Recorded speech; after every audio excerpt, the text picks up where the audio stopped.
So guys, ilagay na yung sugar.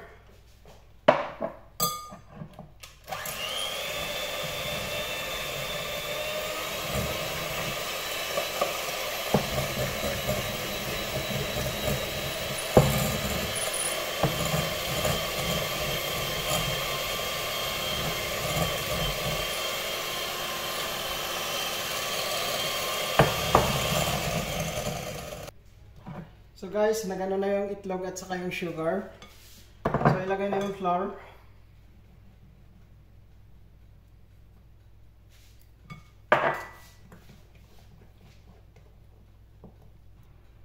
Kuskusin itong lemon guys. Yung balat niya, pampabango lang ito.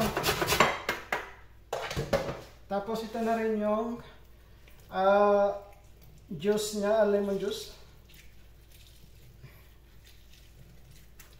Tapos ilagay na rin itong yung balat niya.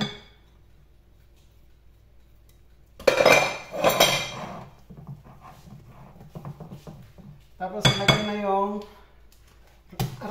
ricotta. Ricotta guys, 500 grams na ricotta.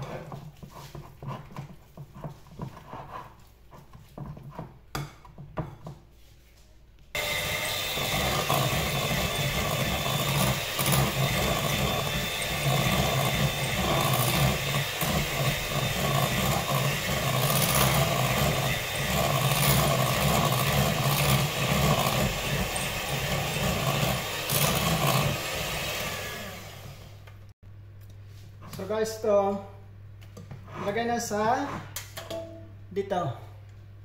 Tawag ko kung anong tawag, kaso lang hindi ko kabisado yung tawag dun sa mga English. Italiano na lang ano yung ano. So guys, ilagay na dito. Lagyan natin ng pepper, ano ba yan? Tarta al forno. Ito. Bilis lang guys, madali lang to.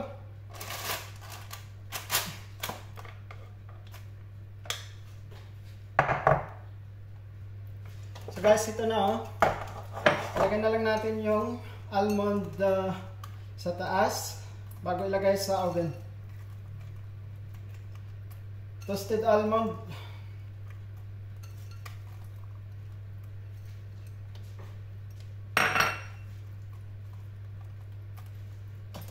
Ito na guys. Lagyan na sa oven.